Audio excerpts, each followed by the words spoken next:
Assalamualaikum warahmatullahi wabarakatuh. Nama saya Muhammad Fazil bin Azman dari kumpulan 3 akan menerangkan berkenaan tugasan kumpulan yang telah kami lakukan. Kumpulan kami telah memilih syarikat Lion Air, iaitu sebuah syarikat penerbangan dari Indonesia. So, pertama sekali saya akan menerangkan berkenaan pendahuluan. So, menurut Button 1993, krisis merupakan sesuatu hal yang ditakuti oleh individu maupun syarikat-syarikat, di mana walaupun krisis tersebut kecil, ia mampu untuk merosakkan imej individu tersebut dan merosakkan imej syarikat tersebut. Menurut laporan akhir kemalangan yang dikeluarkan oleh Komuniti Nasional Keselamatan Transportasi Indonesia, iaitu sebuah badan yang dipertanggungjawabkan untuk menyiasat berkenaan kemalangan tersebut, telah mendedahkan pesawat tersebut telah terhempas sejurus berlepas daripada lapangan terbang Jakarta Soekarno-Hatta pada 29 hari bulan 10 2018 jam lebih kurang 11.32 malam. Sedikit latar belakang mengenai pesawat tersebut. Pesawat tersebut telah mula beroperasi dengan syarikat Lion Air pada 18 Ogos 2018.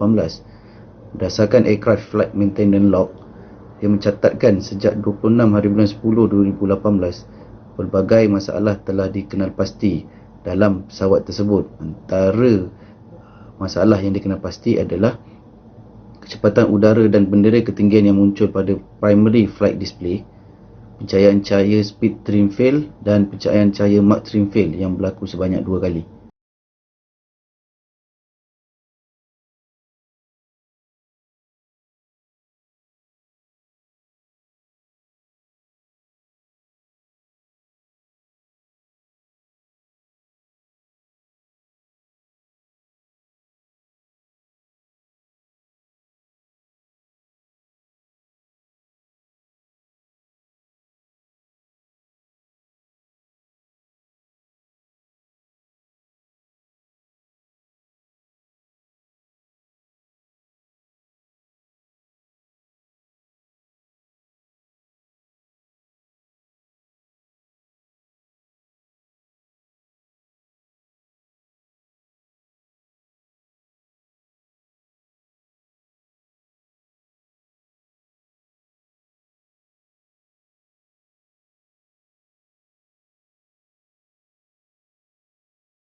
Assalamualaikum warahmatullahi wabarakatuh.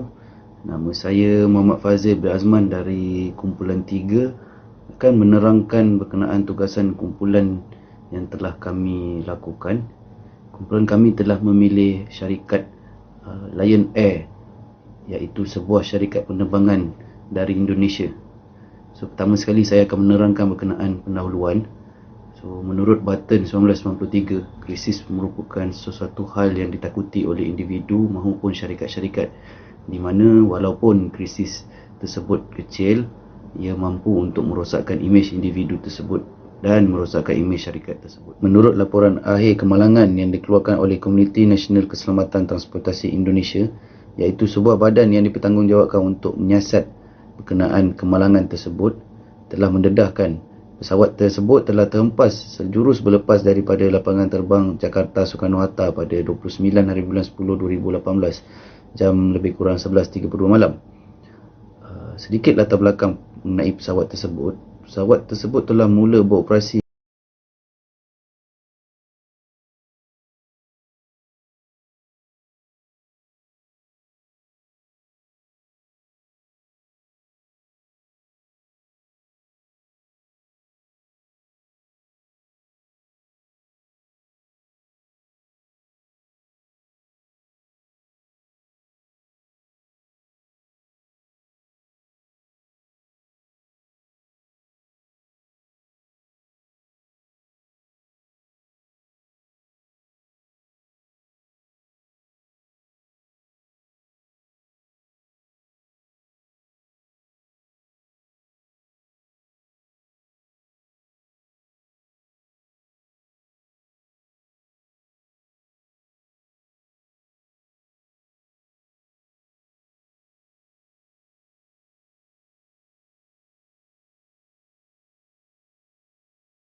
Assalamualaikum warahmatullahi wabarakatuh. Pesawat Lion Air PKLQP dengan nomor penerbangan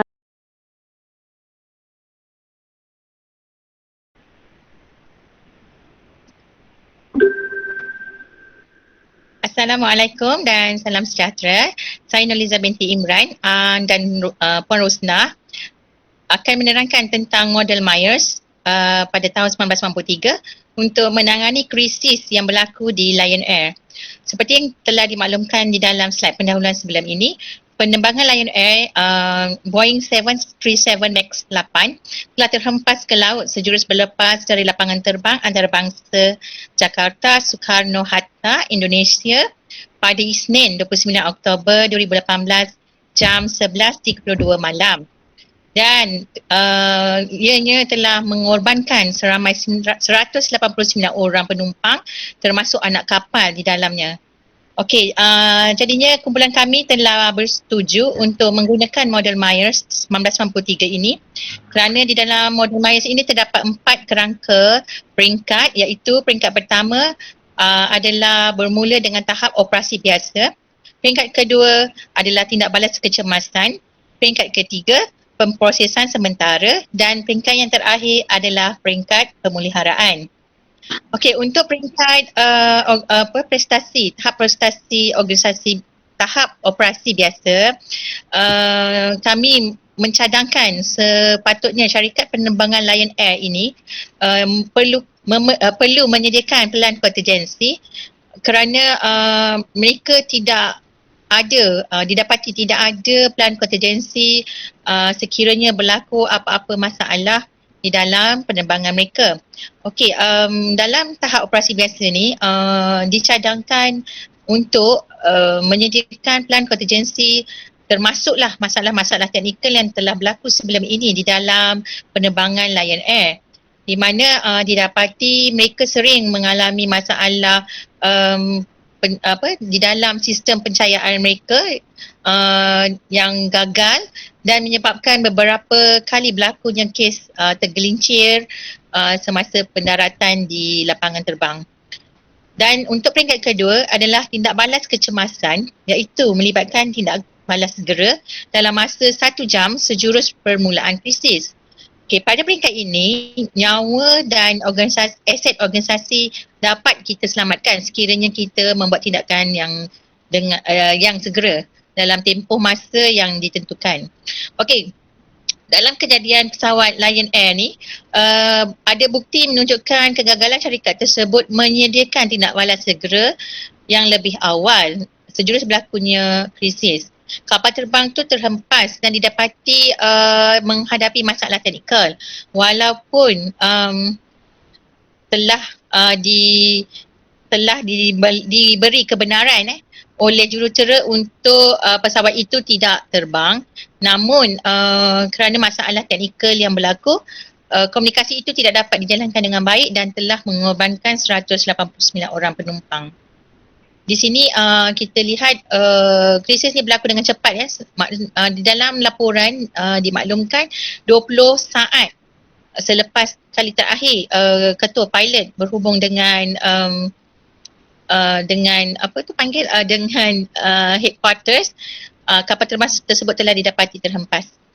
So pada peringkat yang ketiga, iaitu pemprosesan sementara di mana prosedur sementara ditetapkan sehingga operasi normal dapat disambung semula. Pada peringkat ini, organisasi menjalankan prosedur sementara bagi mengatasi punca krisis berlaku. Ianya akan mengambil masa untuk organisasi kembali beroperasi.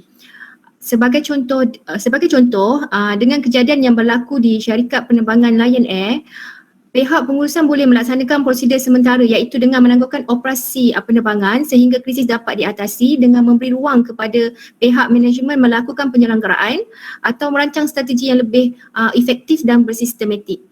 Kesimpulannya, langkah penambah baik perlu bagi mengatasi krisis yang berlaku di organisasi. Pada peringkat yang terakhir iaitu peringkat pemuliharaan, di mana ianya memberi tumpuan untuk membawa kembali organisasi ke landasan yang asal atau lebih baik. Ia adalah pemeliharaan daripada yang buruk kepada yang lebih baik. Sebagai contoh, syarikat penerbangan Lion Air boleh menyediakan pelan strategi yang lebih efektif dan dari segi teknikal pula penyelenggaraan pesawat dengan lebih berkala supaya krisis tersebut tidak berulang. Peringkat pemeliharaan ini sangat penting dalam menentukan jatuh bangun sesebuah organisasi. Jadi penumpuan yang lebih berfokus perlu dalam menaikkan kembali prestasi sesebuah organisasi. Dengan adanya model Myers 1993 ini, syarikat penerbangan Lion Air boleh kembali bersaing dengan syarikat penerbangan yang lain dengan memberikan perkhidmatan yang lebih terbaik dan terancang. Assalamualaikum, nama saya Fatin Zafira binti Musa. Hari ini saya akan membentangkan macam mana cara-cara yang berkesan boleh digunakan apabila sesebuah organisasi itu mengalami krisis. So, yang pertama, menggunakan pelan pengurusan krisis yang dapat membantu organisasi dalam memberikan persediaan yang rapi dan mengurangkan pencemaran imej atau perspektif negatif daripada orang luar terhadap organisasi itu sendiri. So, ada empat cara. Yang pertama adalah pencegahan dalam memastikan krisis yang ada itu tidak menjadi lebih buruk dan mencari penyelesaian daripada setiap langkah-langkah yang boleh diambil. So yang kedua adalah persediaan. Maksudnya cara-cara yang tadilah, cara-cara dalam kita mengawal sesebuah krisis itu sendiri. Yang ketiga adalah respon, macam mana langkah-langkah itu diaplikasikan. Dan yang keempat adalah tindak balik respon tu, sama ada dia boleh jadi negatif atau positif. Yang kedua adalah menggerakkan kumpulan krisis atau mewujudkan sebuah kumpulan yang memfokuskan terhadap krisis yang berlaku dalam sesebuah organisasi. Ia mungkin boleh memberikan impak yang positif dalam waktu jangka masa yang terdekat berdasarkan bagaimana organisasi ini menggerakkan jabatan tersebut dalam menyelesaikan masalah yang ada. So yang ketiga adalah faktor. Maka setiap krisis yang berlaku perlulah tahu punca atau faktor yang membolehkan bagaimana krisis itu terjadi dalam sesebuah organisasi tersebut.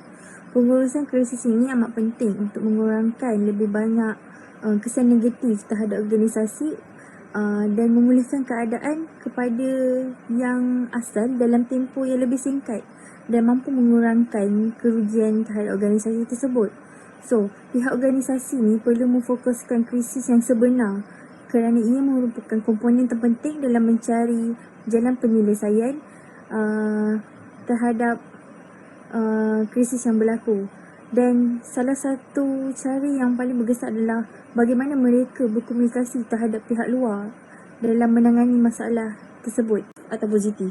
Yang kedua adalah menggerakkan kumpulan krisis atau mewujudkan sebuah kumpulan yang memfokuskan terhadap krisis yang berlaku dalam sesebuah organisasi. Ia mungkin boleh memberikan impak yang positif dalam waktu jangka masa yang terdekat berdasarkan bagaimana organisasi ini menggerakkan jabatan tersebut dalam menyelesaikan masalah yang ada.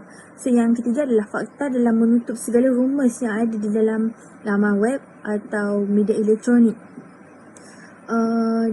Tak dapat disangkalkan lagi, semua berita sekarang di hujung jari.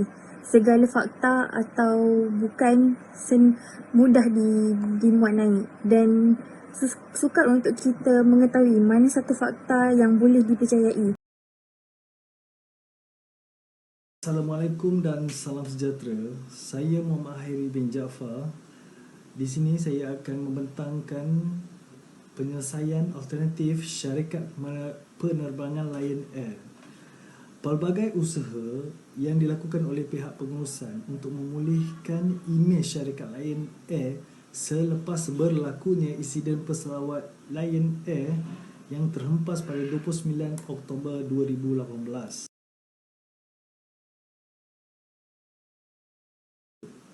Pada masa yang sama, pihak pengurusan sangat prihatin tentang keluarga mangsa, baik penumpang mahupun anak kapal. Syarikat ini telah memperuntukkan $50 juta sebagai pampasan kepada ahli mangsa nahas pesawat. Insiden ini telah menimbulkan krisis kerana telah mengorbankan banyak nyawa. Pada saat genting ini, 4 orang utama yang menjadi orang kuat dalam syarikat penerbangan itu ialah pengarah urusan, pengarah operasi, pengarah kejuruteraan dan pengarah keselamatan. Pengurusan agihan papasan diuruskan oleh syarikat Fimber bagi keluarga yang layak.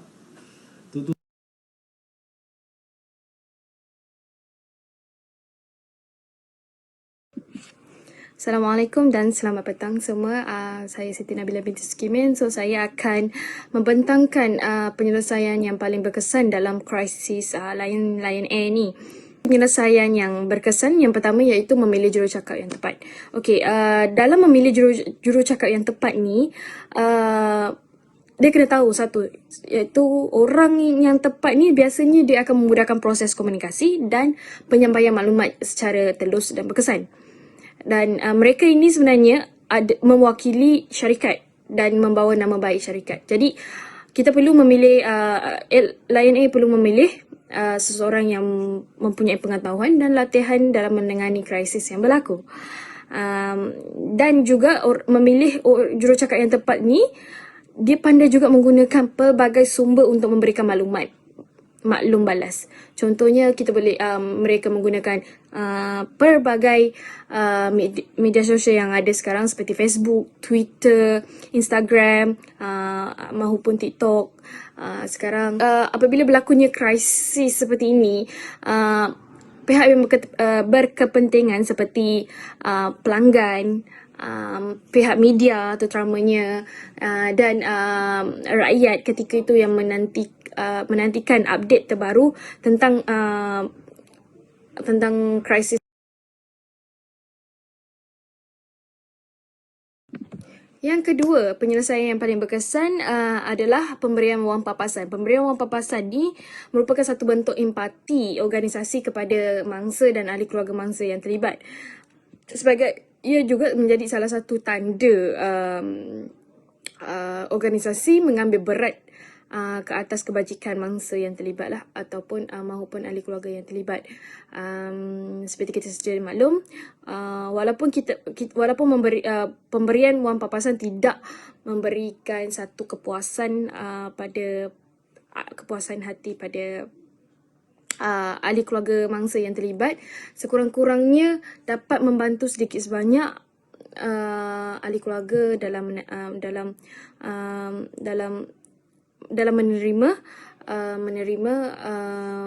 menerima krisis tersebut.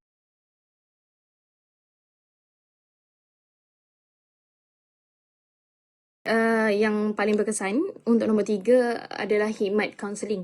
Khidmat kaunseling juga diberikan kepada ahli keluarga mangsa yang terlibat bagi memulihkan trauma ahli keluarga yang kehilangan orang yang tersayang. Dan bukan untuk ahli keluarga mangsa saja. Kita sedia tahu bila sesuatu krisis tu berlaku, bukan pihak yang terlibat secara langsung iaitu mangsa dan ahli keluarga mangsa, tapi orang di sekeliling iaitu macam organisasi yang terlibat dalam krisis, semestinya pekerjanya juga terlibat, juga dipengaruhi, di mana para pekerja tidak dilupakan untuk kita mendorong mereka dan mengembalikan semangat para pekerja, sebab para pekerja ni mungkin mereka yang kehilangan kawan, kehilangan keluarga yang bekerja satu tempat dengan mereka, dan kematian rakan sekerja itu yang sangat memberi impak kepada mereka. Jadi saya rasa ini adalah penyelesaian yang bagus.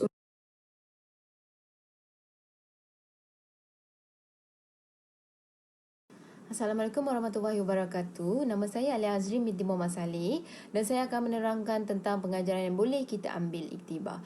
Yang pertama sekali adalah pihak yang bertanggungjawab harus menggalas tanggungjawab terhadap apa yang terjadi. So, sebagai contoh, pegawai eksekutif Ethiopian Airlines waktu kemalangan yang menyebabkan 157 nyawa telah terkorban akibat kapal terbang terhempas, pegawai eksekutif Ethiopian Airlines telah melawat kawasan sendiri untuk mengesahkan keadaan mangsa. So ini boleh kita ambil iktibar kerana ia merupakan contoh yang baik. Yang kedua,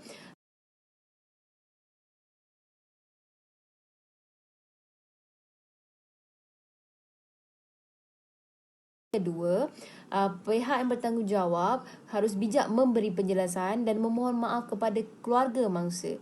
Ini juga boleh kita ambil iktibar kerana sangatlah penting suatu penjelasan terhadap apa yang terjadi untuk mengatasi krisis ini, untuk mengelakkan sebarang spekulasi yang tidak baik terhadap organisasi.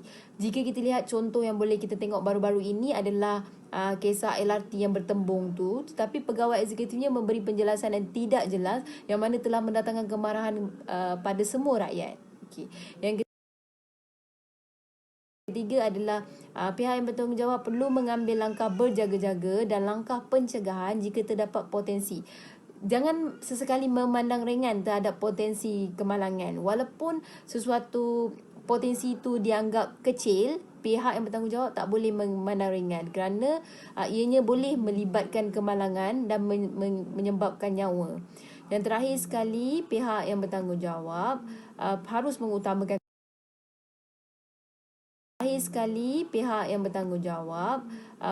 mengutamakan keselamatan dan tidak mementingkan keuntungan semata-mata.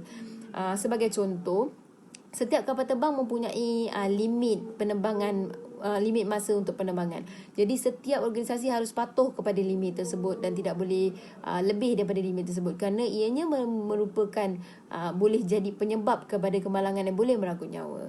Sekian, itu saja daripada part saya. Terima kasih.